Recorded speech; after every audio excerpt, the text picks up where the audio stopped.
ใช้เหตุผลของ AI นั่นแหละดังนั้นใครเผยแพร่ศาสนาอะไรที่ไปโจมตีศาสนาอื่นผมจะเอาเหตุผลนั้นให้ AI คิดให้แล้วผมโพสต์ไปเลยให้เขาอ่านให้ศาสนาอื่นอ่านด้วยให้ชาวไทยเนี่ยไม่ติดอยู่ในแค่ศรัทธาแต่ให้ใช้เหตุผลให้มันบาลานซ์กันเราก็ต้องศรัทธานะแต่เราต้องมีปัญญาไม่งั้นเนี่ยก็มุ่งแต่ศาสนาตัวเองอย่างเราศรัทธามั่นคงในพระไตรแต่เราใจแคบต่อศาสนาอื่นอย่างเงี้ยมันไม่ได้มันผิดหลักใช่ไหมฮะเราก็ต้องพร้อมที่จะฟังศาสนาอื่นด้วยแล้วเราก็ไม่ไปด่าศาสนาอื่นพระพุทธเจ้าก็ไม่ให้ด่าแต่เราศรัทธาของเราแล้วเนี่ยเราจะต้องไม่ว่าศาสนาอื่นผิดนะแต่เราเอาเหตุผลไปโต้แย้งได้เขาก็โต้แย้งกลับมาดิต่างคนต่างโต้แย้งตกเถียงกันแล้วไปสรุปเองว่าใครดีกว่าใครถูกกว่าใช่ไหมนี่คือหลักมันเป็นอย่างนี้ประมาณนี้ครับอาจารย์ดร.วรรณาอ่านเรื่องนี้แล้วเป็นไงบ้างค่ะพระอาจารย์ในมุมมองแรกนะที่มองเห็นก็คือในเรื่องของการที่บอกว่าท้าวสักกะเนี่ยจริงอย่างที่อาจารย์วรากรบอกว่าอยู่ในอีกมิติหนึ่งแต่พออ่านแล้วเนี่ยเราต้องสมมุติว่าท้าวสักกะเนี่ยมาอยู่ในลักษณะของมนุษย์ถ้าไม่นั้นเราจะตีความไปไม่ถูกเลยอ่ะเราจะอ่านไม่ถูกเลยว่าเอ๊ะแล้วพระสงฆ์ที่กำลังเห็นท้าวสักกะกำลังดูแลพระพุทธเจ้าเอามือไปนวดเฟ้นเท้าใช่ไหมคะนวดเฟ้นแล้วทำไมแล้วพระพุทธองค์ก็ทรงถามใช่ไหมคะว่าเป็นใครข้าพระพุทธเจ้าเป็นท้าวสักกะเอาแล้วมายังไงล่ะอย่างที่อาจารย์บอกว่ามันมีกลิ่นนะมันมีกลิ่นเหม็นทำไมท่านไม่รังเกียจกลิ่นของมนุษย์หรือแสดงว่าอาจารย์เรื่องกลิ่นมนุษย์นี่มันคงนะเป็นที่น่ารังเกียจนะแต่เรามองไม่เห็นเนาะไม่สะอาดเป็นอสุภะเนี่ยมองไม่เห็นเลยในขณะที่มันมีอะไรตัวที่เรียกว่ากิเลสที่มันถูกปิดไว้เราทำไมเราจึงมนุษย์ต่อมนุษย์เนี่ยทำไมหอมกันดมกันนู่นนี่นั่นเนี่ยมองไม่เห็นเลยเพราะอะไรเพราะตัวที่มันปิดบังเนาะมันปิดบังมองไม่เห็นเมื่อมองไม่เห็นจึงทำให้กระแสของกิเลสเนี่ยมาครอบงำภาพของคนที่เปลี่ยนอย่างที่อาจารย์บอกนะเปลี่ยนคนนั้นเปลี่ยนคนนี้เพราะว่ากิเลสมันก็เปลี่ยนความต้องการมันมากขึ้นนะมันก็เลยทำให้สังคมแห่งความรักเนี่ยแหละความรักหรือความใคร่ต่างๆเนี่ยมันเกาะกลุ่มใจมนุษย์นะคะแค่นี้เรายังรู้ว่าเราเข้าใจแล้วว่าคำว่าเทวดาเขาเหม็นมนุษย์เนี่ยเหม็นยังไง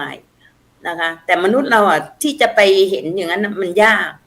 แม้แต่ว่าเวลาเราบอกว่าปฏิบัติวิปัสสนาสมถกรรมฐานกันเนี่ยให้พิจารณาอสุภะเนี่ยเรายังมองไม่เห็นเลยมองไม่ออกมองยังไงก็มองไม่ออกมองอสุภะต้องพยายามท่องไม่ได้ต้องเข้าไปนู่นเลยเข้าไปวิปัสสนาเลยว่าเรามองตรงนั้นไม่เป็นแน่นะคะมองไม่ออกในส่วนเนี้ยอาจจะมองว่าเทวดานะคะเหม็นในเรื่องของความมันกลิ่นมนุษย์พระพุทธองค์ทรงตรัสแล้วแล้วทำไมกลิ่นของพระองค์จึงไม่เหม็นล่ะเราก็ไม่ทราบหรอกเนาะแต่ท้าวสักกะเนี่ยท่านเปรียบว่าพระองค์เนี่ยมีกลิ่นศีลเราเข้าใจแล้วเราเคยได้ยินคำว่าศีลเนี่ยมันหอมทวนลมกลิ่นศีลเนี่ยมันสามารถคลุมกลิ่นกายของพระพุทธองค์จนหอมฟุ้งกระจายทำให้ท้าวสักกะเนี่ยเข้ามาแล้วก็ส่วนหนึ่งที่สำคัญก็คือท้าวสักกะได้ฟังธรรมแล้วบรรลุธรรมตอนที่บรรลุธรรมเนี่ยคิดว่าขึ้นไปตอนชั้นดาวดึงส์สมัยที่พระพุทธองค์ได้ทรงเข้าไปอยู่ใน3 เดือนนะคะคิดว่าในช่วงนั้นแหละที่ทำให้ท้าวสักกะบรรลุธรรมเป็นพระโสดาบันแล้วก็มาแปลงร่างมาว่าอีก3 เดือนพระพุทธองค์เนี่ยได้บอกแล้วว่าอีก3 เดือนเราจะปรินิพพานอันนี้ก็ทำให้พระพุทธองค์ท้าวสักกะเข้ามาดูแลในภพของความเป็นมนุษย์ของพระพุทธเจ้านี่เป็นส่วนหนึ่งเนาะอีกประเด็นหนึ่งที่มองก็คือเรื่องของการอยู่ใกล้บุคคลการอยู่ใกล้กับบุคคลที่เป็นอริยะบุคคลที่เป็นคนผ่านตรงนี้เห็นชัดเลยว่าท้าวสักกะเนี่ย พยายามเข้าใกล้สัตบุรุษอันเป็นสิ่งที่ประเสริฐที่สุดนะคะในมงคล38น่ะในมงคล38น่ะข้อแรกไม่คบคนพาลอันนี้เป็นสิ่งที่น่าคิดมากๆเป็นประเด็นที่น่าสนใจว่าทำไมในมงคล38เนี่ยจึงใช้คำว่าไม่คบคนพาลนะคะเป็นสิ่งที่ทำให้มนุษย์เราเนี่ยเปลี่ยนไปเพราะการคบคนหรือสภาพสิ่งแวดล้อมของการคบบุคคลเนี่ยเป็นสิ่งที่น่าจะนำมาพูดคุยกันในเรื่องราวตรงนี้ค่ะเจ้าค่ะพระอาจารย์ครับอาจารย์ทันมีอะไรเพิ่มเติมไหมจากการอ่านเรื่องนี้มาค่ะขอบคุณค่ะก็คือว่าเรื่องนี้เนาะเป็นเรื่องที่164พออ่านคำว่าท้าวสักกะค่ะเราก็จะแบบในความเป็นพุทธศาสนิกชนนะคะพระอาจารย์เราก็จะนึกถึงพระอินทร์โดยอัตโนมัติอาจจะด้วยความที่หนึ่งคือเราถูกเรียกว่าการโปรแกรมหรือว่าการสอนหรือการเรียนรู้มาตั้งแต่เด็กใช่ไหมคะว่าท้าวสักกะคือพระอินทร์ท้าวสักกะคือพระอินทร์แล้วก็พระอินทร์ก็จะมีรูปร่างสีเขียวอันเนี้ยทุกคนก็อาจจะเคยได้ยินได้ฟังเนาะว่าเรื่องประมาณเนี้ยค่ะเพราะฉะนั้นเราก็เลยมาพูดถึงว่าเอ๊ะพระอินทร์หรือท้าวสักกะเนี่ยค่ะก็คือเทวราชผู้เป็นใหญ่แห่งสวรรค์ชั้นดาวดึงส์ค่ะซึ่งตั้งอยู่บนยอดเขาพระสุเมรุมีปราสาทภัยชยนนะคะหรือเวชยันตปราสาทค่ะเป็นที่ประทับค่ะแล้วก็ยังมีเวชยันตราชรถค่ะเป็นรถทรงด้วยนะคะแล้วก็สารถีก็คือมาตารีเทพบุตรค่ะแล้วก็มีช้างทรงชื่อว่าอายาราพจน์นะคะหรือช้างเอราวัณค่ะแล้วก็มีม้าทรงสีขาวนะคะชื่อว่าอุชัยศพนะคะอาวุธของพระอินทร์ก็คือวชิราวุธหรือสายฟ้านั่นเองค่ะซึ่งอันเนี้ยจริงๆแล้วคือเราอาจจะไม่ได้รู้เยอะขนาดนี้แต่เราที่บอกนะคะว่าพอแค่พูดถึงพระอินทร์เราก็จะรู้ว่าอ๋อพระอินทร์คือสีเขียวประมาณนี้เพราะฉะนั้นสิ่งเนี้ยที่ในเรื่องเนี้ยค่ะมันก็พูดถึงพระอินทร์เป็นหลักเนาะแล้วก็อย่างที่อาจารย์ทั้งสองเราอะค่ะว่าเราก็จะเห็นว่าด้วยความที่พอพระพุทธเจ้าป่วยนะคะพระอินทร์ก็ด้วยความที่รักแล้วก็อาจจะศรัทธาแล้วก็ศรัทธามากๆศรัทธาจนรู้สึกว่าแม้แต่อุจจาระเนี่ยก็สามารถที่จะไม่ได้รังเกียจแล้วก็ไม่ได้มีความเหม็นมนุษย์เหมือนที่บอกแต่ว่าอีกอันนึงที่ทันอ่านนะคะก็คือหมายความว่าถ้าเกิดเมื่อกี้อาจารย์วรรณาหรืออาจารย์วรากรพูดอยู่นะว่าจริงๆตอนอ่านตอนแรกอ่ะก็ไม่ได้เข้าใจนะคะว่าพระอินทร์แปลงร่างเป็นมนุษย์แต่เรายังก็เข้าใจว่าด้วยความที่พระพุทธเจ้ามีศักยภาพมีเขาเรียกอะไรมีสามารถที่จะติดต่อพูดคุยกับเทวดาหรืออะไรได้อ่ะท่านเองก็อ่านแบบผ่านๆเนาะอ่านด้วยความที่รู้สึกว่าท่านมาในนามของเทวดาไม่ได้แปลงร่างมาเป็นมนุษย์อะไรอย่างเงี้ยค่ะคือเราอาจจะอ่านได้ไม่ละเอียดรอบคอบแต่ว่าพอได้ฟังอาจารย์ทั้งสองพูดเนี่ยก็ได้ฉุกคิดว่าอ๋อท่านสามารถที่จะมาบีบนวดด้วยเนี่ยแสดงว่าอาจจะมาเป็นคนที่จะสามารถแตะต้องเนื้อต้องตัวพระพุทธเจ้าได้เนี่ยค่ะมันก็เป็นอีกมุมมองหนึ่งที่แบบว่าความละเอียดในการอ่านเนาะอาจารย์ทั้งสองท่านเก่งมากที่จะแบบเก็บรายละเอียดได้ดีอย่างเงี้ยค่ะอีกอันนึงที่เห็นในเรื่องนี้ก็คือคำว่าพระขีลานุปัฏฐะซึ่งแต่ก่อนเอาจริงๆก็คือแทบจะไม่ค่อยได้ยินแล้วก็ไม่ค่อยรู้จักว่าคืออะไรแต่พอหลังจากที่มีโอกาสได้เข้ามาร่วมในเรื่องของการเรียนรู้เรื่องพระพุทธศาสนาการอยู่ใกล้ๆพระสงฆ์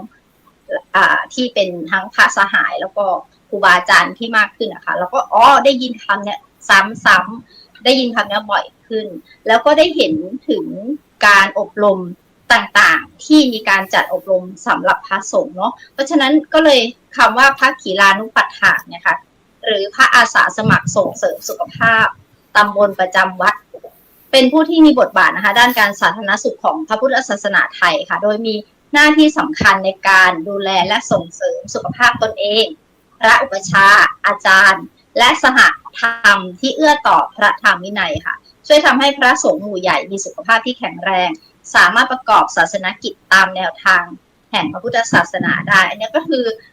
คือถือว่าแบบ เป็นการครอบคลุมที่ดีมากแล้วก็เป็นอีกอันนึงที่ทำให้เมื่อกี้อาจารย์วรกรพูดเนาะว่าคือถ้าเป็นคนปกติถ้าเป็นชาวบ้านหรือถ้าเป็นประชาชนทั่วไปค่ะแล้วก็อาจจะมีพ่อมีแม่มีลูกมีครอบครัวที่ดูแลนะเวลาเราเจ็บป่วยแต่พอพระสงฆ์บางท่านบางรูปเนี่ยอาจจะบวชมาโดยที่อาจจะไม่ได้มีครอบครัวไม่ได้มีใครแล้วหรืออยู่ตัวคนก็จะเห็นได้ว่าสิ่งที่เกิดขึ้นคือท่านก็ไม่มีคนดูแลเนาะตอนนี้เราจะเห็นได้ว่าในสังคมไทยนะคะหรือว่าสิ่งที่เราเห็นก็คือโรงพยาบาลสงฆ์เนาะเห็นว่าถ้าสมมติว่า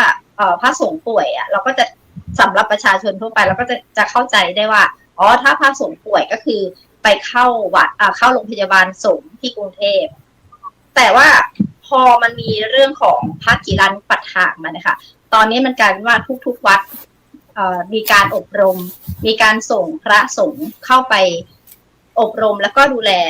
พระสงฆ์ด้วยกันตามวัดต่างๆซึ่งเป็นการที่แบบว่าเขาเรียกว่าย่นย่อหรือว่าดูแลในระดับ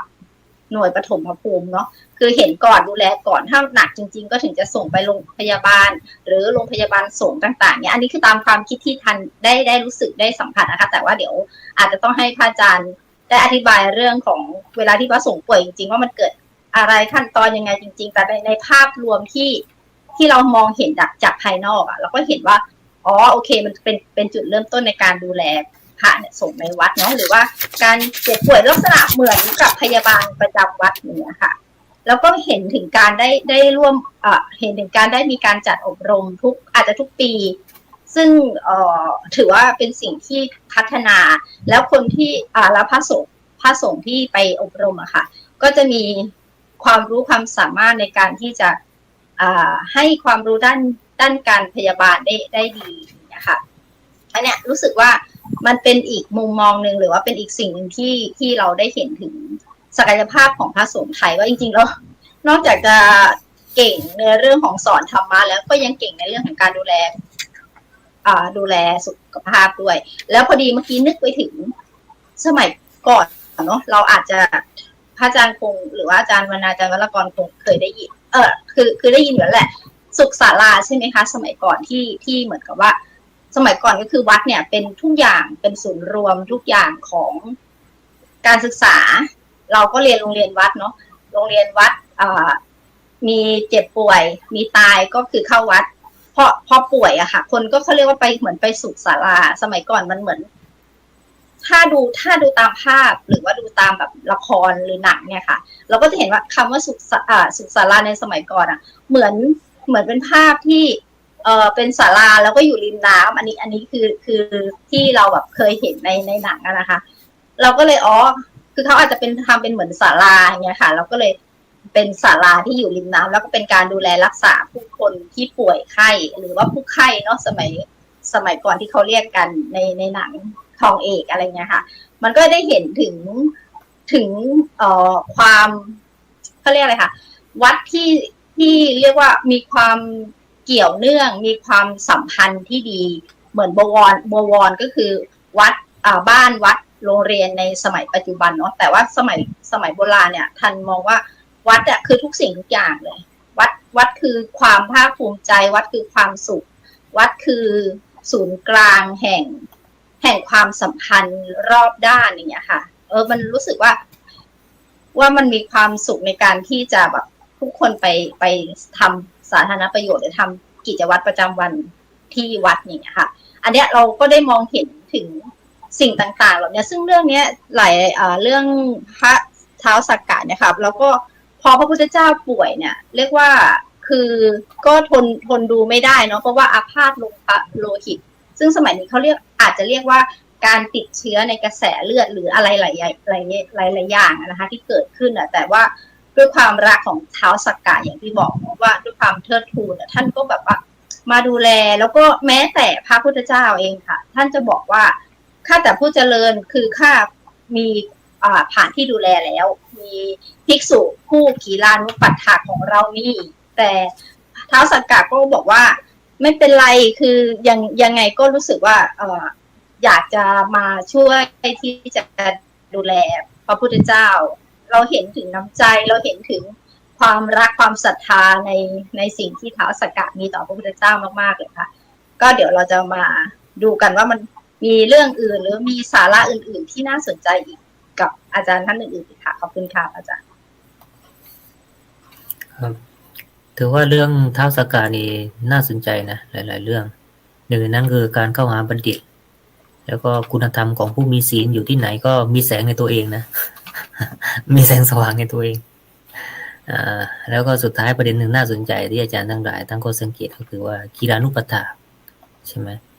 ปัจจุบันก็พยายามพูดถึงการดูแลสุขภาวะของพระสงฆ์นะสุขภาวะเป็นต้นสุขภาวะทางกายการฉันอาหารการออกกำลังเป็นต้นเนี่ยแต่ถ้าเราไปมองในมุมมองของพุทธศาสนาเนี่ยเหมือนว่าเรามุมมองแง่มองชีวิตยังไงด้วยเหมือนกันนะคือถ้าเราเข้ามาอยู่ในศาสนาแล้วเรายังหมายถึงว่าออกบวชเพื่อทำที่สุดแห่งทุกข์นะถ้าออกบวชด้วยเหตุปัจจัยอื่นนะอาจจะใช้ชีวิตอีกไลฟ์สไตล์หนึ่ง เพราะอะไรเพราะว่าคนที่ออกบวชนี่แน่นอนว่าในสมัยพุทธกาลก็คงจะเน้นเชิงกายภาพพอให้ร่างกายพออยู่ได้ยาบริยังคำนิยังเป็นต้นนี่แต่ว่าถ้าในอีกรูปแบบหนึ่งของการบวชในยุคปัจจุบันอาจจะแตกต่างกันออกไปเพราะการดูแลปัจจัยสี่ในสมัยพุทธกาลเพื่อการปฏิบัติธรรมนะเพื่อทำที่สุดแห่งทุกข์ไงทีนี้ถ้าเรามองถึงการดูแลสุขภาวะของชีวิตเรากับคนอื่นเนี่ยนี่น่าสนใจเหมือนกันนะในยุคสมัยของเรานี่เหมือนเราพยายามที่จะมองถึงอาหารเสริมต่างๆเป็นต้นนี่โดยเฉพาะในสถานการณ์แบบปัจจุบันนี่ฝุ่นละอองค่อนข้างจะเยอะมากนี่ PM 2.5 เป็นต้นนี่อันนี้เราก็มองได้เหมือนกันว่าเรามองชีวิตนี่มันเป็นเรื่องที่เราต้องอยู่ได้ยืนยาวมากน้อยแค่ไหนใช่ไหม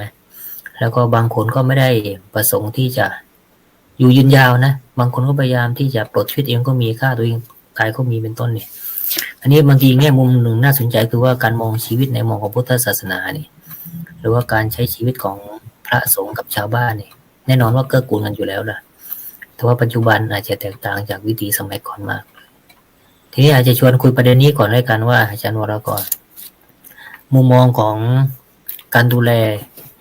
ในยุคปัจจุบันนี่เราเห็นถึงการดูแลทั้งทางกายและก็ทางจิตใช่ไหมหาความบาลานซ์ของชีวิตนี่แหละเมื่อเราทำงานเป็นต้นนี่แหละอาจารย์วรกรว่าเราทำงานกันแบบหามรุ่งหามค่ำนะ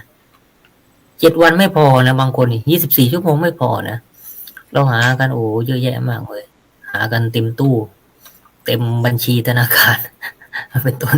อันนี้ก็น่าสนใจเหมือนกันว่าเรามองชีวิตยังไงในมองพุทธศาสนาอาจารย์วรกรมุมมองในการใช้ชีวิตสำหรับคนในยุคปัจจุบันนะคือศาสนาพุทธมันมีหลายมิตินะฮะในสมัยก่อนเนี่ยคนอาจจะอยู่แบบอยู่ไปเรื่อยอะไรเงี้ยคือไม่มีเป้าหมายใช่ไหมเหมือนสัตว์เหมือนหมาเหมือนแมวเงี้ยวันนี้ผมก็สอนเรื่องคุณค่าและจุดหมายชีวิตใช่ไหมสอนเด็กเรียกว่าให้เด็กตั้งเป้าหมายคือในสมัยก่อนเนี่ยคนอาจจะมีเป้าหมายแค่ไม่กี่อย่างอยู่ไปใช่ไหมอาจจะแค่ว่าถ้าเราเรียนปรัชญาอินเดียก็พวกโลกายัตสุขนิยมก็แสวงหาความสุขมีทรัพย์สินเงินทองมากเหมือนเจ้าชายสิทธัตถะที่พ่อบอกว่ามันจะต้องเป็นพระจักรพรรดินะจะต้องครอบครองทรัพย์สมบัติก็เอาปราสาท3 ฤดูความสุขอะไรมาให้หมดเลยไงงั้นมนุษย์เนี่ยส่วนใหญ่ก็จะอยู่แบบนั้นเป้าหมายมันอยู่แค่นั้นนะอีกกลุ่มหนึ่งก็คิดว่าเราต้องไปอยู่กับพระเจ้าให้เราต้องอ้อนวอนต้องรักพระเจ้าบนบานทำให้พระเจ้าพอใจอย่างนี้ให้พระพรหมพอใจอะไรพวกนี้ก็ทำพิธีกรรมอ้อนวอนร้องขอไปอย่างนี้เป้าหมายมันมีไม่สามารถที่จะไปรู้ชีวิตในหลายมิติที่มันลึกซึ้งกว่านี้ว่าทำไมชีวิตเราต้องเป็นอย่างนี้แล้วทำไมเราต้องเป็นอย่างนี้เราสามารถเปลี่ยนแปลงชีวิตเราได้ไหมอย่างในปรัชญาฮินดูพรหมพวกพราหมณ์พวกนั้นเขาก็บอกพระพรหมกำหนดมาแล้วพระเจ้ากำหนดมาแล้วนั้นคุณเกิดมาจากปากก็ต้องเป็นแบบนี้เท่านั้นเป็นอย่างอื่นไม่ได้อย่างเงี้ยเกิดจากเท้าก็เป็นได้แค่นั้นถ้าอยากจะดีขึ้นก็ไปทำพิธีกรรมให้ถูกต้องแล้วก็ไปเดี๋ยวจะเกิดใหม่สูงขึ้นอะไรพวกนี้ซึ่งพระเจ้าท่านมองว่ามันไม่ถูกต้องนะมนุษย์มันพัฒนาได้แต่มิติชีวิตที่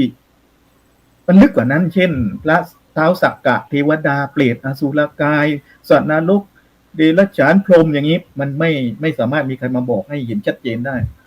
และบอกไม่ได้ว่าเหตุอะไรที่ต้องไปเกิดเป็นแบบนั้นเหตุอะไรไปเกิดเป็นแบบนี้ทีนี้พระเจ้าท่านสาวเห็นได้ จนกระทั่งมนุษย์เนี่ยก็มาความพระเจ้าแล้วมันเห็นว่าเอ้ยเราจะอยู่แบบนี้ไม่ได้เราต้องพัฒนาขึ้น แล้วมันต้องเวียนว่ายตายเกิดต้องทุกข์อีกแล้วเราต้องหมดทุกข์ไปเลยใช่ไหมในมิติพวกเนี้ยพระพุทธเจ้าท่านมาให้ละเอียดขึ้นในมิติของความเป็นชีวิต มันไม่ใช่ชีวิตแค่ร่างกาย หรือไม่ใช่ชีวิตแค่ถูกสร้างมา แต่มันมีเหตุปัจจัย แล้วมนุษย์ก็ไม่ได้มีตัวมีตน แต่ไปตามเหตุ ทีนี้ปัญหามันอยู่อย่างนี้อาจารย์ก็ในมิตินี้แหละมิติที่เป็นเทวดาท้าวสักกะเนี่ยเราก็ไม่ได้วิจัยให้ชัดเจนนะเนี่ยผมเนี่ยจะถ้าผมเนี่ยผมไม่มีโอกาสได้คุยกับอาจารย์มจรมมรเนี่ยถ้าไปทำวิจัยเรื่องนี้ มันจะเปิดเผยให้เห็นจริงว่าที่เรามาพูดว่าท้าวสักกะมีจริงไหมเนี่ยนะคือวัดภูมั่นฟ้าวัดภูมั่นฟ้าเนี่ยพระอาจารย์ที่สร้างวัดภูมั่นฟ้าเนี่ยท่านได้รับติดต่อมาจากท้าวสักกะมาติดต่อให้มาสร้างสิ่งที่ยิ่งใหญ่ที่สุดในรอบพันปีเพราะสร้างมารอบพันปีหนึ่งแล้วคนเนี้ยเขาระลึกชาติมาให้ไปเกิดก็เป็นเด็กเลี้ยงวัวอยู่เนี่ยวัดภูมั่นฟ้าเนี่ยคนตั้งคำถามว่าเอาเงินมาจากไหนเพราะเอาหินมาตัดแล้วสร้างวัดเงินมาจากไหนต้องมหาศาลมากผมก็ไปตามฟังเนี่ยท่านก็เล่าเขาบอกว่าท่านไปปฏิบัติจนเป็นบ้าอยู่2 ปีนะแล้วก็เนี่ยเทวดามาร่วมกันสร้างนาคมาร่วมกันสร้างหลายอันมาร่วมกันสร้างแล้วก็เขาบอกว่าคนที่มาอยู่ที่ตัดของอยู่เนี่ยก็เป็นบริวารของเทพเทวาต่างๆมาร่วมสร้างคนเหล่านี้เนี่ยไม่ได้มีเป้าหมายแบบพวกเราว่าจะต้องไปร่ำรวยอะไรเขามาทำหน้าที่ผมก็ฟังต่อว่าแล้วได้เงินมายังไงเขาบอกว่าไม่ต้องไปดิ้นรนหาหรอกเขาบอกคุณน่ะแค่มารับทำหน้าที่ดำเนินการเรื่องเงินเรื่องทองเรื่องคนเดี๋ยวเราจัดการเองเทพเทวาเขาจะบอกเอาเรื่องเอาเงินมาจากไหนก็บอกมันมีวิธีที่เทพเทวาเขาจะจัดการให้นะฮะแล้วท่านบอกว่าท่านก็ไปที่แม่น้ำโขงที่นั่นแหละพญานาคก็มาในมิตินะแต่วันนี้พระอาจารย์จะลงไปกับท่านไม่เห็นผมไม่เห็นแต่ท่านเนี่ยคุยกับเทพพญานาคนะแล้วก็เขาจะหาคนไม่เลยว่าเขาจะให้เอาเงินมาให้คนนี้ก็ให้ไงรู้ไหมพระอาจารย์เขาให้ไปถูกหวยบ้างให้อะไรบ้างเนี่ยผมจะเรียกสมมติว่าเขามาบอกว่าอย่างนี้สร้าง7 ล้านอันนี้14 ล้าน5 ล้านเขาจะไปคำถามคือเราไปต้องไปวิจัยให้ได้ว่าคนนั้นคือใครคนนี้คือใครแล้วได้เงินมาจากอันนี้เอามาจริงหรือเปล่าแล้วก็ประวัติศาสตร์ที่ท่านเล่าเนี่ยท่านเล่าเหมือนระลึกชาติได้ไงเราต้องไปนักประวัติศาสตร์ต้องไปตามว่าที่ท่านเล่ามันจริงแล้วมีคนที่รับไปเอาเงินมาเพราะว่าพญานาคเอาเงินไม่ได้เขาต้องไปติดต่อคนแล้วก็ต้องมั่นใจด้วยว่าคนนี้จะเอาเงินให้จริงทีนี้หลักฐานคืออะไรพระอาจารย์หลักฐานคือสร้างวัดเสร็จตอนนี้วัดสร้างไปแล้วก็บอกว่าใช้เงินมหาศาลแล้วเอาเงินมาจากไหนถ้าเราไปตรวจสอบเพราะท่านเล่าตรวจสอบตามเท่ารายงานตรวจสอบเอานักประวัติศาสตร์มาตรวจสอบเรื่องการเงินมาตรวจสอบเอาอะไรมาตรวจสอบถูกต้องหมดไม่ได้เอาเงินมาจากนักธุรกิจไม่ได้เอาเงินมาจากอะไรที่ไม่เกี่ยวปรากฏว่าตรงหมดมิติอื่นเนี่ยที่มาให้ท่านเนี่ยจริงรายงานผลอย่างเป็นระบบแถลงข่าวอะไรต่างๆข้อสงสัยจริงๆคือถ้ามีคนบอกว่ามีคนเอาเงินมาให้ท่านสร้างไว้ก็เราต้องหาคนเจอดิใช่ไหมว่ามีมหาเศรษฐีคนหนึ่งเอาเงินให้ท่านสร้างใช่ไหมแม้ท่านเอาเงินมาจากไหนผมถามดิแต่ท่านเล่าละเอียดเลยนะว่าท่านเป็นใครเมื่อก่อนเป็นเจ้าครองเมืองที่พิมายแล้วเป็นผู้คุมการสร้างปราสาทต่างๆนะจำได้หมดแล้วคนเหล่านั้นก็มาอย่างเงี้ยแล้วมิติแบบนี้เนี่ยวันนี้ยังอยู่เลยที่ว่าท้าวสักกะมานวดพระเจ้ามิตินี้ยังอยู่เลยที่มาให้บอกให้พระองค์เนี้ยสร้างปราสาทหิน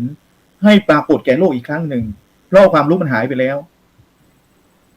สร้างได้ตอนนี้สร้างออกมาเรียงสร้างง่ายด้วยแล้วคนที่แกะสลักหินเนี่ยไม่ได้เรียนไปทำพิธีรับครูที่ปราสาทนครวัดปราสาทพนมรุ้ง แล้วเด็กเหล่านี้ก็เข้าสมาธิแล้ววาดได้เลย แกะสลักหินนี่แกะได้เลย ลายต่างๆก็ออกมา ไม่ได้เรียนเลยแล้วเด็กเหล่านั้น คนเหล่านั้นไม่ได้จบศิลปะอะไรเลยเขาวาดออกมาได้ยังไง เนี่ยนะแต่ไม่มีใครไปทำวิจัยผมมองแล้วหลายครั้งเนี่ยในมิติเนี่ยมิติลึกลับพวกเนี้ยเราแค่ไปประนามเขาว่าโกหกหลอกลวงงมงายไร้สาระแต่เราไม่เอามิติทางวิจัยวิทยาศาสตร์การเก็บข้อมูลนี่เป็นระบบตรวจสอบข้อมูลเป็นมารักษาแล้วอย่างคนเนี่ยที่ว่าขุนกวีที่ว่าไล่ผีรักษาโรคคนได้เนี่ยเป็นหลายพันคนแล้วเขารักษาไปอ่ะและถ้ากระบวนการสาธารณสุขวิจัยไปตามดูว่าคนที่มารักษากี่คนหายจริงเท่าไหร่หายจริงไหมมิตินี้มันก็น่าเชื่อถือแต่เราเนี่ยไปเที่ยวบอกว่างมงายไร้สาระเพ้อเจ้อมีแต่โจมตีแบบนี้นี่คือประเทศเราตั้งเรามีทรัพยากรที่จะทำให้มันถูกต้องตามหลักวิทยาศาสตร์ได้ไม่ทำกันอันสาธารณสุขเนี่ยคนที่จะมาช่วยรักษาเรามีเยอะแต่เราไปไล่ก็ว่าเป็นหมอผีบ้างเป็นเรื่องเป็นหมอที่ไม่น่าเชื่อถือเราเชื่อถืออยู่แต่ต้องสอบใบประกอบอาชีพใบประกอบอะไรได้อย่างอาจารย์มานาเนี่ยอาจารย์ก็เชื่ออยู่ว่าอาจารย์มียาบางตัวที่อาจารย์กินแล้วอาจารย์หายผมเนี่ยผมกินใบตดหมูตดหมาเนี่ยผมสุขภาพแข็งแรงอยู่เนี่ยแล้วมีใครมาวิจัยผมหน่อยดิใช่ไหมฮะแต่เรามาไล่โอ้ยอาจารย์ก่อนเพื่อเจอผีเข้าแล้วอะไรอย่างนี้เราไปประนามเขาซิอย่างนี้นี่คือปัญหาของระบบไงพระอาจารย์ทำให้สาธารณสุขเนี่ยที่ผมมีหนังสือเนี่ยระบบสาธารณสุขระบบโรงพยาบาลในองค์กรสงฆ์ในวัดเนี่ยมันถูกทำลายหมดเลยเพราะระบบสาธารณสุขบอกว่าเป็นหมอเถื่อนหมอพระหมอไม่ได้มาตรฐานสั่งปิดหมดอาจารย์มหาศรีไพรเห็นไหมท่านมารักษาโรคเขาก็มาไล่จับจนท่านต้องสึกภูมิปัญญาเหล่านี้มันถูกทำลายด้วยระบบที่เราเชื่อว่าความรู้ทางวิทยาศาสตร์มันมีอำนาจเหนือและตอนนี้เราก็ใช้อำนาจความรู้ทางวิทยาศาสตร์ความรู้ทางพุทธศาสตร์เนี่ยไปไล่จับไล่คนอีกใช่ไหมแต่พระพุทธเจ้าไม่เคยทำเห็นไหมสร้างสัจจะก็มาอยู่นวดพระเจ้าอยู่เนี่ยพระเจ้ามาบอกไหมว่างมงายไม่มีนะสามารถอยู่ร่วมกันได้พุทธผีพราหมณ์อะไรต่างๆแต่ต้องใช้เหตุผลนะคุณต้องยึดยืนไว้นะว่านี่เหตุผลนะคุณต้องมีนะแต่ไม่ใช่ไปงมงายไร้สาระจนเจอบ้าบอไปก็ไม่ได้ต้องมีหลักแต่ว่าไม่ใช่ไปไล่เขาออกจากระบบศาสนาพุทธไม่ได้ทำแบบนั้นเราไม่เคยไปไล่ฆ่าเราไม่เคยไล่แม่มดหมอผีเป็นคนเลวชั่วช้าจับมาเผาเราไม่เคยมีหลักคิดของเราไม่เคยมีประวัติศาสตร์มาเราไม่เคยเผาใครใช่ไหมเพราะเราคิดว่าอยู่ร่วมกันได้นี่คือหลักไงอาจารย์งั้นเนี่ยในคัมภีร์พระไตรปิฎกในอัตถกถาจึงมีเรื่องที่มันใช่เหรอมันใช่มันพุทธเหรอเนี่ยทำไมเราไม่ตรวจสอบเขาสร้างปราสาทหินเนี่ยสร้างเสร็จเลยครึ่งแล้วเนี่ยเอาเงินมาจากไหนทำยังไงทำไมคุณไม่พิสูจน์มันชัดเจนล่ะคุณจะไปเที่ยวประนามก็อย่างเงี้ยนะนี่คือปัญหาของสังคมการเรียนรู้ของสังคมไทยหรือสังคมโลกที่เราไปรับอะไรบางอย่างมาจนมากเกินไปจนดูถูกดูหมิ่นความรู้บางอย่างที่เป็นภูมิปัญญาดั้งเดิมนะเป็นระบบการรักษาโรคดั้งเดิมของเราหายไปหมดเลยนี่ทำไมเราจึงหาไม่ได้ว่าสร้างปราสาทหินยังไงพระอาจารย์นี้เท้าเทวาเท้าสักกะเขาเลยมาบอกว่าสร้างให้ดูเลยเนี่ยสร้างมา1,000 ปีแล้วสร้างให้ดูเลยนั้นไปดูได้ที่ภูมิพันธุ์ฟ้าเนี่ยผมกำลังคิดว่าผมจะไปดูสักหน่อยดูแล้วไปดูว่าเป็นยังไงสร้างยังไงอย่างประมาณนี้ก็จะครับถือว่าน่าสนใจนะหลายๆประเด็นที่อาจารย์ให้ชวนนึกถึงเนี่ยอย่างน้อยคือการแพทย์ในสมัยอดีตปัจจุบันหรือว่าการแพทย์แบบเชิงพุทธนะปัจจุบันเราพยายามพูดถึงเชิงพุทธเหมือนกันความมันสัมพันธ์กับวิธีการอื่นมากน้อยแค่ไหนนะโดยเฉพาะวิธีการทางวิทยาศาสตร์อันนี้ก็น่าสนใจเหมือนกันแล้วก็อีกประเด็นหนึ่งที่เราเห็นกันทั่วๆไปก็คือการดูแลสุขภาวะสำหรับตัวเราเองแล้วก็การดูแลทางกายแล้วก็ทางจิตใจเนี่ยถือว่ามีส่วนสำคัญมากนะอีกประเด็นสุดท้ายก็ด้วยกันว่าอาจจะชวนคุยเพิ่มเติมนิดนึงเมื่อกี้ได้ฟังอาจารย์วรากรน่าสนใจว่าบางครั้งนี่เราก็ไม่สามารถมองได้เหมือนกันว่าสิ่งที่เรา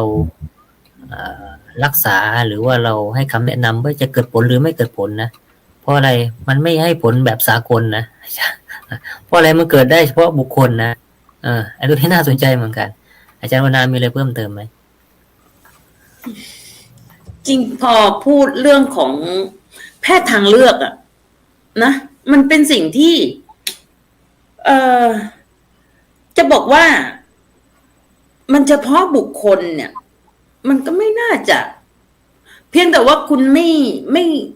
ม่เอาจริงกับสิ่งที่มันมีอยู่แล้วในธรรมชาติเนี่ยไอตัวธรรมชาติเนี่ย ถ้าเราเข้าใจหรือเข้าถึงมันจริงๆอ่ะเหมือนอย่างที่หมอชีวกทำไม จึงเข้าไปศึกษาในเรื่องของแพทย์แผนไทยนะ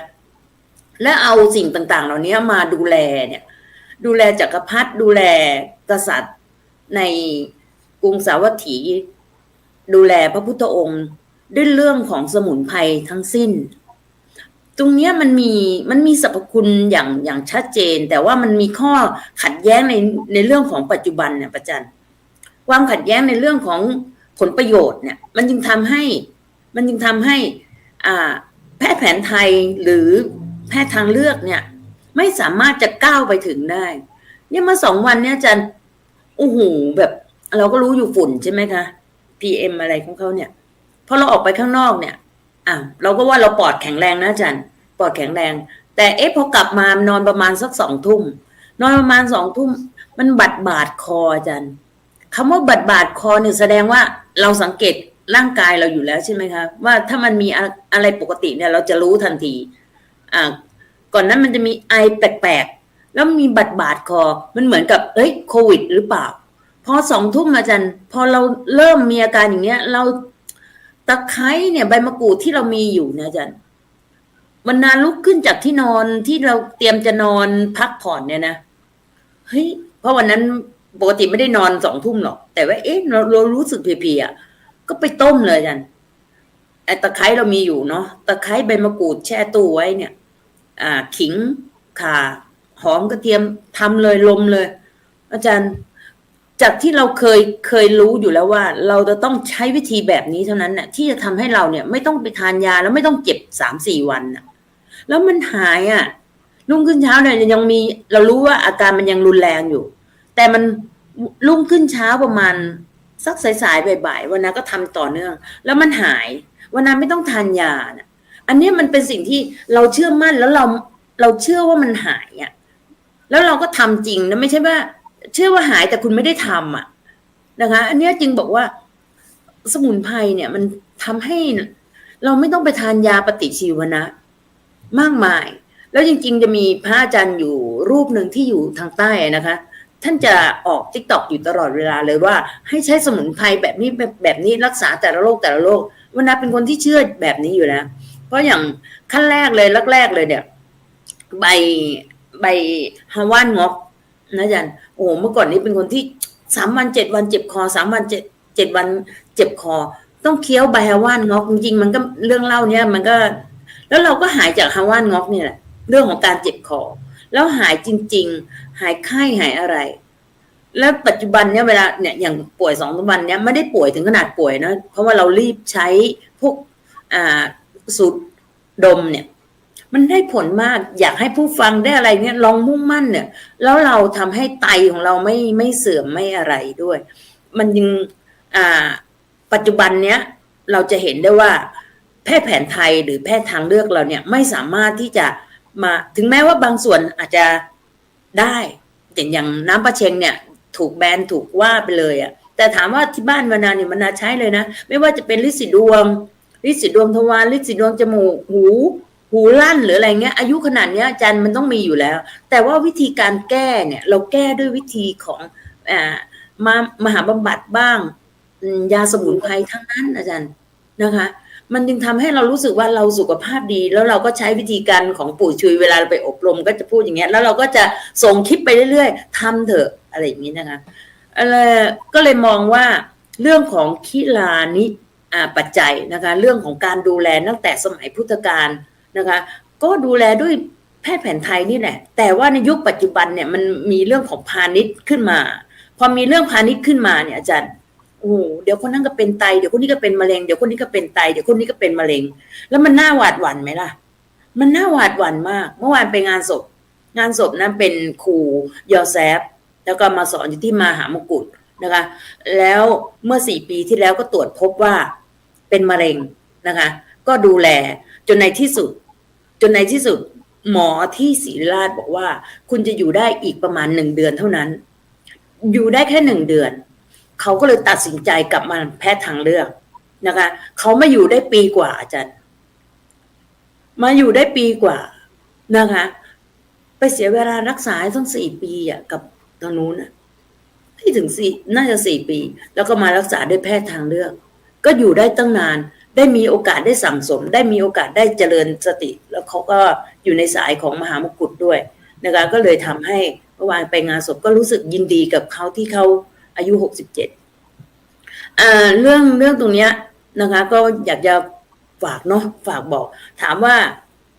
จริงเนี่ยพูดได้นะวนาเนี่ยไม่ฉีดยาสักเข็มอาจารย์ไม่ฉีดยาสักเข็มเพราะอะไร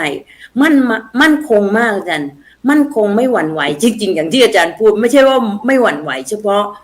าะพุทธศาสนาไม่หวั่นไหวในเรื่องของตรงคำว่าโรค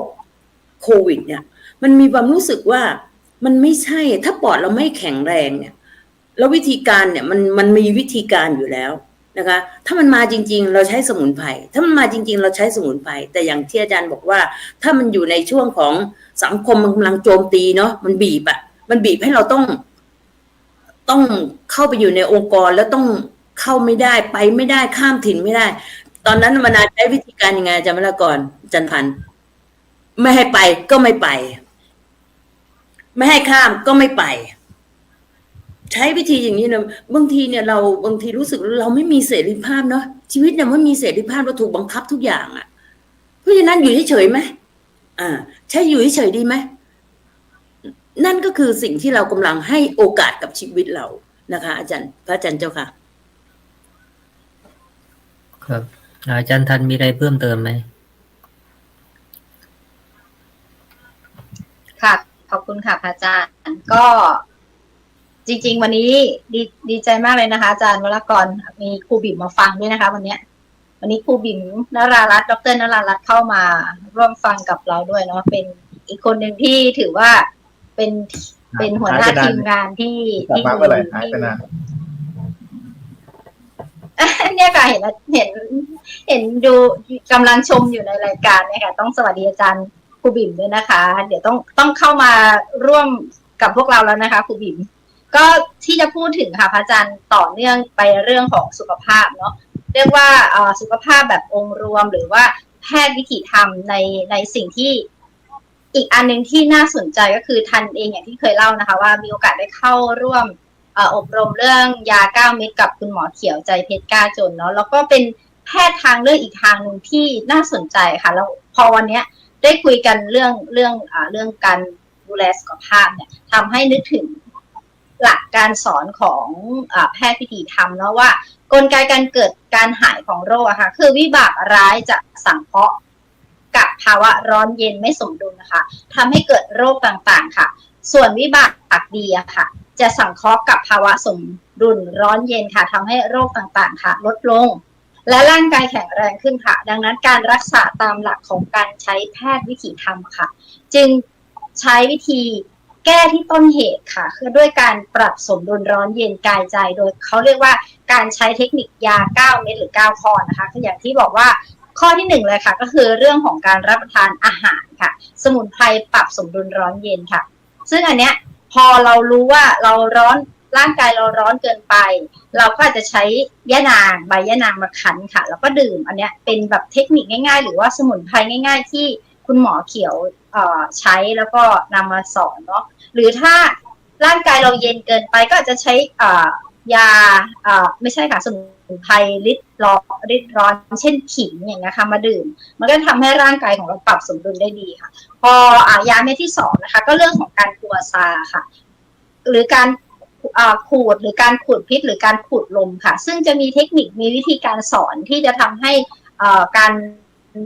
ใช้เนี่ยค่ะ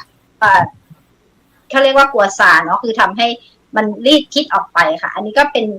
เหมือนการทำให้ดูแลสุขภาพได้อีกทางหนึ่งส่วนยาเม็ดที่3ค่ะก็คือการส่วนล้างพิษออกจากลำไส้ค่ะลำไส้ใหญ่ด้วยสมุนไพรที่ถูกสมดุลร้อนเย็นนะคะคือการดีท็อกซ์ค่ะก็จะมีการที่แบบว่าอาทิตย์นึงหรือว่ามีโอกาสถ้าทำได้ทุกวันเราก็จะมีวิธีการส่วนล้างที่ถูกต้อง พื่อที่จะให้ร่างกายมันถูกขับถ่ายไปในทางที่ถูกต้องซึ่งถ้าใครที่เข้าอบรมนะทุกคนก็จะได้ใช้ทุกๆยา9 เม็ดเนี่ยค่ะในทุกๆวันเลยแล้วก็เม็ดที่4คือการแช่มือแช่เท้าหรือส่วนที่ไม่สบายในน้ำสมุนไพรตามภาวะร้อนเย็นของร่างกายซึ่งง่ายมากแต่ว่าวิธีการคืออย่างเช่นมือก็คืออาจจะต้องแบบว่าสมุนไพรที่ผสมแล้วค่ะอาจจะต้องแช่ให้ท่วมถ้าเป็นเท้าก็เป็นตะตุ่มเนาะถ้าเป็นมือก็จะเป็นข้อมือค่ะแล้วก็แช่ไว้สัก15-30 นาทีมันจะมีข้อมูลมีเทคนิคที่ทำแล้วก็ขึ้นมาพักแล้วก็ลงไปใหม่อย่างเงี้ยค่ะแล้วก็ทำทุกๆวันได้ก็จะยิ่งดีมากยาเม็ดที่5ค่ะคือการพอกทาหยอดประกบอบอาบเช็ดด้วยสมุนไพรตามภาวะร้อนเย็นของร่างกายเช่นอาจจะใช้ถ่านใช้ดินสอพองค่ะเข้ามาพอกหน้าพอกตัวหรือว่าการใช้น้ำมันต่างๆค่ะมาช่วยในการที่จะดูแลร่างกายเนาะส่วนยาเม็ดที่6ค่ะก็คือการออกกำลังกายกดจุดลมปราณโยคะการบริหารที่ถูกต้องซึ่งเราก็จะทำกันทุกเช้าก่อนที่จะหลังจากที่สวดมนต์ทำวัดอะไรเสร็จแล้วก็จะมามีการออกกำลังกายส่วนยาเม็ดที่7ค่ะเขาเรียกว่าการรับประทานอาหารปรับสมดุลค่ะตามภาวะร้อนเย็นของร่างกายก็เช่นกันค่ะของสูตรคุณหมอเขียวนะจะใช้วิธีการเหมือนแยกการสมมุติเช่นส้มตำจะใช้วิธีการแยกการรับประทานเราจะมีเส้นมีถั่วมีมะเขือเทศอย่างเงี้ยค่ะเราก็จะใช้เกลือปรุงเราจะไม่ใช้คุณหมอเขียวก็จะไม่ได้ใช้เรื่องของสารหมักต่างๆหรือน้ำปลาหรืออะไรอย่างเงี้ยค่ะแล้ววิธีการกินก็คือกินเลือกสีที่อ่อนกินเข้าไปก่อนแล้วก็เดี๋ยวมันก็จะไปคลุกในร่างกายแต่เป็นการกินส้มตำที่ถือว่าอร่อยมากๆในภาวะของยา9 เม็ดนะคะก็ถ้าเกิดใครที่ยังไม่เคยก็ต้องไปลองวิธีการแยกกินส้มตำแบบสูตรคุณหมอเขียวดูค่ะก็จะได้อีกรสชาติหนึ่งที่ใส่เกลือไปแล้วก็ใส่ใครชอบพริกก็ใส่พริกแบบน้อยๆก็จะอร่อยอีกแบบนึงค่ะส่วนยาเม็ดที่7ค่ะก็คือการรับประทานอาหารเนาะเอาเกี่ยวกับกำลังกายแล้วรับประทานอาหารแล้วก็ยาเม็ดที่8ค่ะก็คือใช้ธรรมะค่ะละบาปบำเพ็ญกุศลทำจิตให้ผ่องใสคบมิตรดีสหายดีสร้างสังคมและสิ่งแวดล้อมที่ดีค่ะอันเนี้ยอยู่ในจริงๆอยู่ในข้อของท้าวสักกะเลยเนาะว่าการคบบัณฑิตพาไปหาผลหรือการคบมิตรที่ดีค่ะจะทำให้เขาเรียกว่าเรานำพาเราไปสู่ทางที่ดีเช่นที่ทันจะยกตัวอย่างทุกครั้งก็คือหมายถึงทีมออกทำเป็นทีมหรือทีมเราเนี่ยค่ะที่มีโอกาสได้สร้างสรรค์ได้พูดแต่สิ่งดีๆหรือได้แนะนำแนวทางที่ถูกต้องหรือการใช้ธรรมะเข้ามาช่วยเยียวยาทั้งร่างกายและจิตใจเนาะการได้พูดคุยได้สาธยายธรรมหรือได้การที่ได้คุยเรื่องธรรมะซึ่งอาจจะเป็นประโยชน์แก่ตัวเราเองด้วยได้เห็นมุมมองของครูบาอาจารย์ด้วยแล้วก็ได้เห็นมุมมองของการสะท้อนของผู้ชมที่เข้ามามีส่วนร่วมด้วยนะคะมันทำให้เราได้ตระหนักรู้ทั้งตัวเราเองเนาะและได้ตระหนักรู้ทั้งเรื่องของสิ่งที่เราควรระวังและสิ่งที่เราต้องปรับปรุงแก้ไขนะคะธรรมะต่างๆหรือสิ่งต่างๆเนี่ยมันเป็นตัวสอนเราให้เรามีจิตใจที่ผ่องใสจริงๆแล้วการคบมิตรดีก็คือจะพากันไปในทางที่ดีมากๆเลยส่วนยาเม็ดที่9ค่ะรู้เพียรรู้พักให้พอดีอันนี้ค่ะต่อให้เราจะทำทุกวิถีทางอย่างไรก็ตามเนาะแต่สุดท้ายแล้วถ้าเราทำอะไรที่มันมากเกินไปทำอะไรที่มันหนักเกินไปค่ะแล้วไม่มีการพักผ่อนเนี่ยอันนี้ก็คือถือว่ายังไม่ใช่ยา9 เม็ดที่ดีที่สุดเลยไม่ใช่การดูแลร่างกายที่ดีที่สุดค่ะเพราะฉะนั้นถ้าไม่ไหวก็สามารถที่จะพักให้รู้สึกสบายผ่อนคลายได้แล้วพอมันมีแรงหรือมีเรียกว่ามีกำลังขึ้นก็สามารถกลับมาทำสิ่งต่างๆแล้วก็ทำบนลูปไปหรือว่าทำแบบนี้ทุกๆวันค่ะทั้งธรรมะคือทุกอย่างต้องประสานสอดคล้องกันเนาะอันนี้ถือว่าเขาเรียกว่าเทคนิคของยา9 เม็ดเนี่ยค่ะซึ่งเรียกว่าเป็นการระบายพิษร้อนไม่สมดุลออกไปด้วยแล้วก็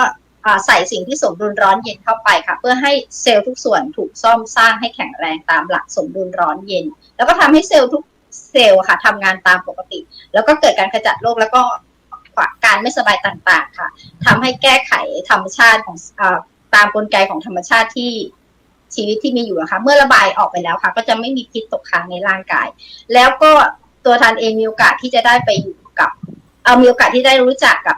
พี่ๆหลายท่านเนาะที่เหมือนที่อาจารย์วรรณาพูดเลยก็คือป่วยด้วยโรคมะเร็งหรือว่ามีภาวะที่เรียกว่าการรักษา ทางแพทย์ทางวิทยาศาสตร์แล้วค่ะแล้วมันก็ถึงอาจจะเป็นเรียกว่าเป็นอาจจะเป็นแบบที่คุณหมอบอกเนาะว่าอาจจะอยู่ได้แค่1 เดือนหรืออะไรเงี้ยค่ะเพราะเขาเปลี่ยนวิธีการหรือว่าเปลี่ยนการรักษาอาจจะบางคนอาจจะใช้วิธีการรักษาแบบควบคู่ก็คืออย่างทางวิทยาศาสตร์เนาะแล้วก็มาใช้เรื่องของยา9 เม็ดในการที่จะดูแลด้วยกับอีกส่วนหนึ่งก็คือเป็นสุดท้ายแหละก็อาจจะเลิกที่จะให้เคมีบำบัดเลยค่ะแล้วเขาก็จะเข้ามาในส่วนของการดูแลสุขภาพด้วยความรู้สึกที่มันคือทางรอดเดียวที่มีอยู่ในตอนนั้นนะคะหลายๆท่านค่ะมีสุขภาพที่ดีขึ้นแล้วอยู่ได้นานขึ้นหลายๆท่านหายซึ่งอันเนี้ยเราเองได้มีโอกาสได้คุยได้ทันเองมีโอกาสได้คุยกับหลายๆท่านที่ได้เข้าไปอยู่ตรงนั้นแล้วเราก็เลยถามเขาถึงสิ่งที่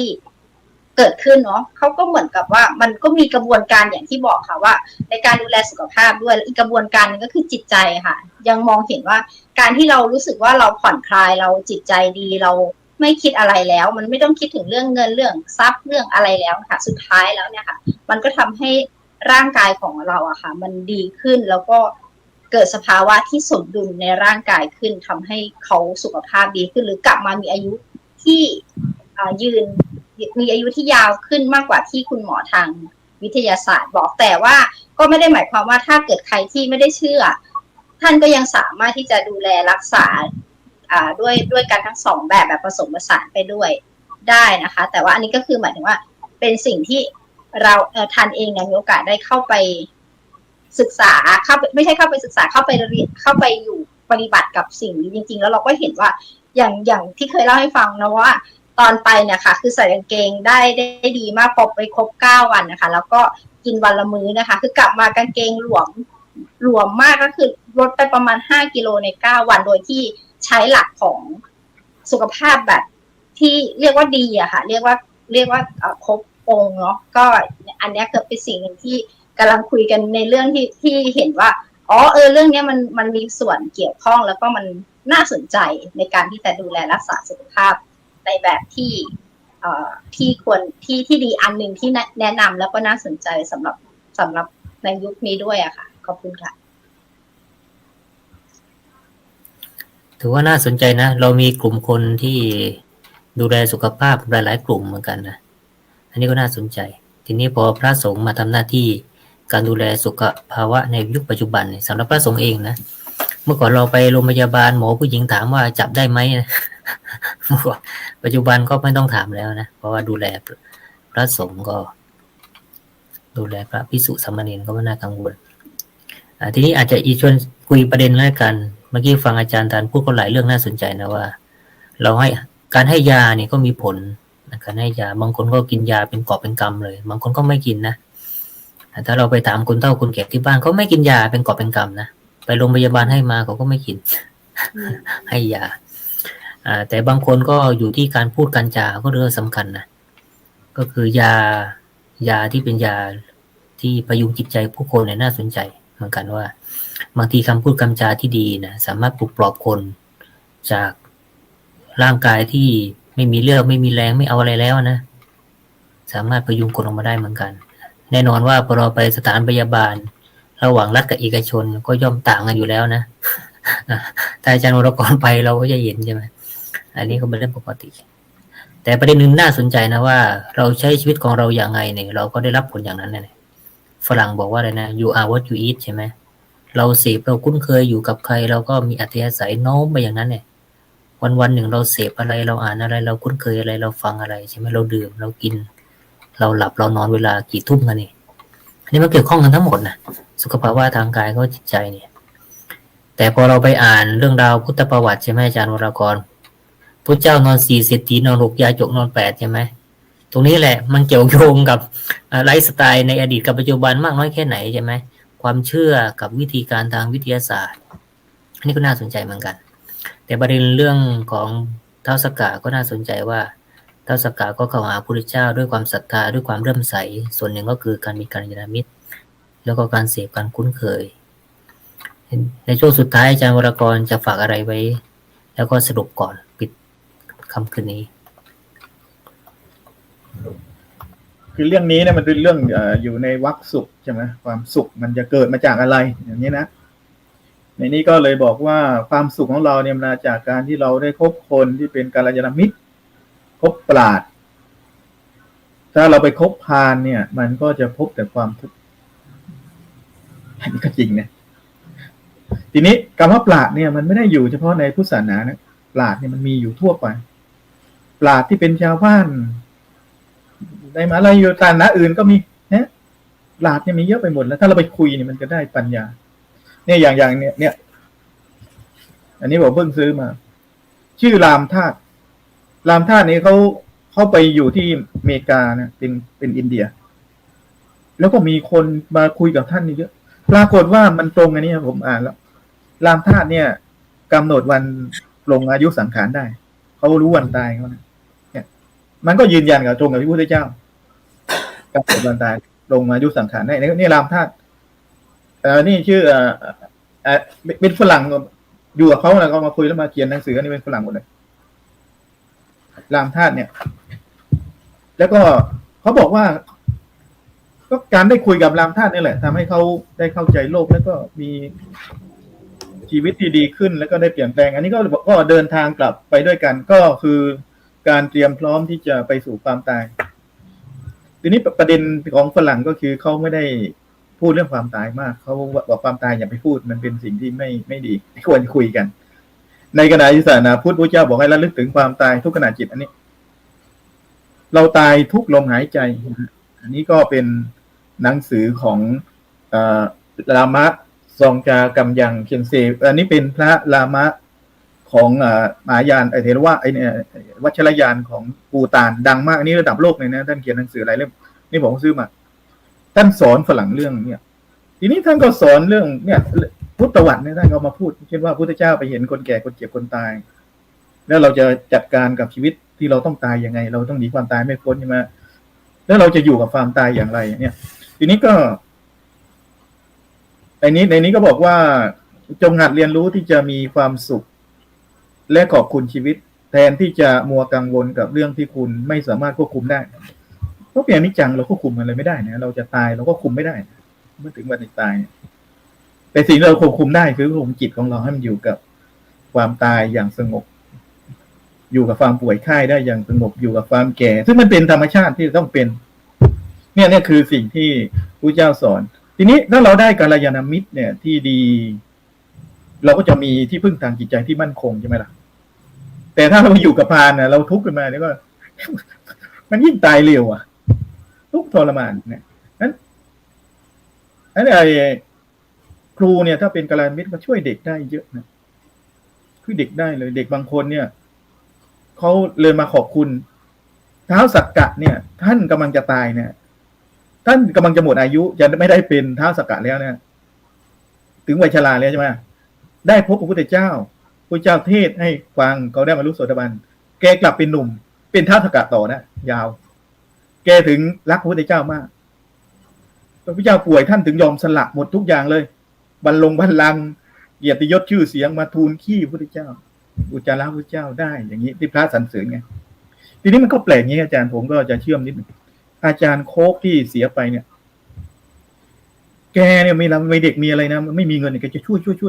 มีเด็กทุกอะไรแกจะวิ่งเข้าไปช่วยทีนี้มันมีเด็กอยู่คนหนึ่งมันไม่มีเงินจะไปสอบนะไปสอบบรรจุเนี่ยมันมีเงินอาจารย์โคกรู้เลยแกโอนเงินให้ไปสอบบรรจุ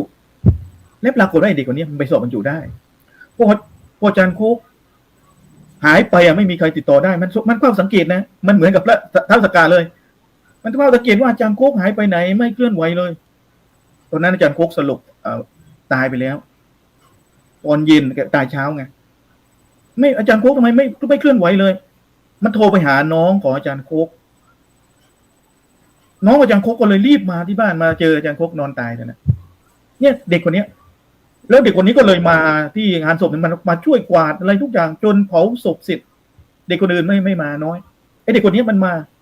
เหมือนท้าวสักกะเลยมันสำนึกมันสินิหาอาจารย์โคกมันเหมือนสินิหาพระพุทธเจ้าเนี่ยเสร็จแล้วพอมี100 วันไอ้เด็กคนนี้มาก่อนแล้ว100 วันมันมาเนี่ยผมไปโรงพยาบาลโคกเมื่อไม่กี่วันเนี่ยไปถึงเจอเด็กคนนี้แล้วมาช่วยกวาดโน่นนี่แล้วเหมือนท้าวสักกะเลยเพราะว่าพระเจ้ามีคุณกับเขา ช่ไหมท้าวสักกะเนี่ยเขาถึงยอมทุกอย่างสละได้เนี่ยนี่นั้นพอเรามีกัลยาณมิตรคนที่รักเราช่วยเราได้พ้นจากสภาวะของความทุกข์หรืออะไรพวกนี้คนนั้นมีพระคุณกับเรามากไงเราควรเอาไปอยู่กับคนนั้นเนี่ยคือหาคนนั้นทีนี้เราเนี่ยควรจะเป็นกัลยาณมิตรให้กับคนอื่นเนี่ยให้กับเด็กให้กับลูกศิษย์ให้กับอะไรเราอย่าแค่ไปด่าจับผิดอะไรพวกนี้เราต้องเป็นที่พึ่งให้เขาเหมือนร่มโพล่มไทรไหมเรามีแต่คอยจ้องว่าคนนี้เป็นไงต้องคอยไต่ถามเราสังเกตเห็นว่าคนนี้มันมีความทุกข์นะหน้าเศร้าๆเนี่ยเป็นไงนั่งเรียนเนี่ยหน้าเศร้าตลอดเลยเจอกี่อาทิตย์ก็นั่งเศร้าตลอดเลยเราไม่เคยถามเด็กเขามีปัญหาอะไรใช่ไหมเนี่ยคือสิ่งที่เรานั้นเราต้องคอยใส่ใจกัลยาณมิตรแต่ถ้าเราไปเจอคนพาลอะไรเนี่ยเธอหน้าตาไม่นั่นเลยไม่รับแขกเลยมีแต่ด่าว่าใช่ไหมจ้องจับผิดเด็กจากที่เคยเรียนเก่งไม่เรียนไปเลยครูอาจารย์เยอะแล้วก็ครูใช่ไหมคือเป็นทะลุพระเจ้าอะไรถึงเป็นพระเจ้าใช่ไหมเนี่ยคือประเด็นวันนี้ท่านท้าวสักกะทำไมจึงยอมสละทุกอย่างแม้แต่บัลลังก์เกียรติยศชื่อเสียงแม้แต่กลิ่นที่เหม็นก็ต้องทนได้ใช่ไหมมายอมแบกสละหมดก็เพราะสีนิหาในพระเจ้าทำไมสีนิหาเพราะพระเจ้ามีพระคุณกับเขาเป็นกัลยาณมิตรที่ทำให้เขาได้บรรลุโสดาบันเนี่ยหลักมันก็อยู่แค่นี้ประมาณนี้ครับอาจารย์อาจารย์วรรณาจะฝากอะไรไว้สำหรับค่ำคืนนี้เรื่องนี้บ้างค่ะก็คงจะมองไปที่เรื่องของสิ่งแวดล้อมที่จะนำพาให้เราไปพบกับบุคคลที่ควรจะคบหรือบุคคลที่จะเป็นปราชญ์หรือบุคคลที่จะเป็นบัณฑิตนะคะสิ่งเหล่านี้มันจะเป็นตัวผลักดันนะเพราะสิ่งแวดล้อมที่เราบางทีมันก็อีกอย่างที่บอกว่าอัตตสัมมาปณิธิคือตัวเราเองต้องตั้งไว้ด้วยเพื่อที่จะไปเข้าหาปราชญ์เข้าหาบุคคลที่ก็เคยพูดแบบว่าทำไมเราถึงได้สนทนากับอาจารย์วรากรอยู่บ่อยๆเพราะว่าเราก็มองว่าอาจารย์วรากรเนี่ยเป็นผู้ที่สามารถให้ความรู้เราได้มากกว่ากับเพื่อนอีกหลายๆท่านอะไรอย่างเงี้ยเราจะบอกว่าเอ๊ะเราต้องฟังจากอาจารย์วรากรนะเพราะว่าอาจารย์วรากรอ่านมาเยอะใช่ไหมจะแก้ปัญหาให้บางสิ่งบางอย่างอันเนี้ยอาจารย์ทำให้เราได้เนี่ยแหละคือสิ่งที่ตัวเราเองเนี่ยตั้งไว้ก่อนตั้งไว้แล้วเราก็วิ่งเข้าหาผู้ที่มีความรู้ดีนะคะสามารถที่จะให้เราเนี่ยพัฒนาใจตัวเราเองสามารถที่จะทำให้เราเนี่ยมีความสุขกับสิ่งที่เราได้ความรู้นะคะก็มองในเรื่องของสิ่งแวดล้อมที่จะทำให้เราเนี่ยสามารถเข้าไปพบกับคนพาลจริงๆอาจจะพูดถึงเรื่องนกแขกเต้านะคะทำไมนกแขกเต้าจึงเป็นนกสองตัวที่เคยกล่าวนะคะทำไมนกแขกเต้าสองตัวเนี่ยพอไปอยู่กับกองโจรก็จะใช้คำพูดที่หยาบคายฆ่ามันเนี่ยก็เป็นสิ่งหนึ่งแล้วที่เราจะเห็นได้ว่าในยุคปัจจุบันเนี่ยเราลองสังเกตดูกลุ่มของบุคคลที่เป็นคนพาลมันก็จะอยู่ในกลุ่มอย่างเงี้ยนะคะแต่พอไปอยู่ในกลุ่มของฤาษีเป็นไงคะนกแขกเต้าตัวนั้นเชิญเข้ามาข้างในก่อนสิมาฟังมาสนทนากันก่อนสิดื่มน้ำก่อนสิมันจะเป็นลักษณะที่ชัดเจนเลยว่าถ้าสิ่งแวดล้อมและอีกอย่างหนึ่งสิ่งแวดล้อมเนี่ยเป็นตัวสำคัญอยู่แล้วและที่สำคัญคือตัวบุคคลเนี่ยจะต้องมีการตั้งตนไว้ดีด้วยนะเจ้าค่ะพระอาจารย์ช่วงค่ำคืนนี้อาจารย์ตันได้ฝากอะไรไว้ปิดท้ายรายการค่ะพระอาจารย์ก็น่าจะเป็นการสรุปของบทท้าวสักกะเรื่องที่164นะคะที่เขาบอกว่าคาถาที่พระพุทธเจ้าบอกว่าการพบเห็นเหล่าอริยบุคคลค่ะเป็นการดีค่ะการอยู่ร่วมด้วยเหล่าอริยบุคคลค่ะให้เกิดสุขทุกเมื่อบุคคลพึงเป็นผู้มีสุขเป็นนิจแท้จริงเพราะไม่พบเห็นพวกคนพาลเพราะว่าคนเที่ยวสมาคมกับคนพาลค่ะย่อมโศกเศร้าตลอดกาลยึดยาวนานความอยู่ร่วมกับพวกคนพาลให้เกิดทุกข์เสมอไปเหมือนความอยู่ร่วมด้วยศัตรูปราชญ์มีความอยู่ร่วมกันเป็นสุขเหมือนสมาคมแห่งญาติเพราะฉะนั้นแลท่านทั้งหลายจงคบหาผู้ที่เป็นปราชญ์และผู้มีปัญญาทั้งเป็นพหูสูตรค่ะนำธุระไปเป็นปกติค่ะมีวัดเป็นอริยบุคคลเป็นสัตตบุรุษ มีปัญญาดีเช่นนั้นเหมือนพระจันทร์ช่องเศษทองแห่งนักขัตฤกษ์ฉะนั้นค่ะก็อย่างที่บอกค่ะว่าสรุปด้วยพบบัณฑิตพานพาไปหาผลค่ะเพราะฉะนั้นก็อยากให้ทุกคนค่ะได้มีโอกาสที่จะได้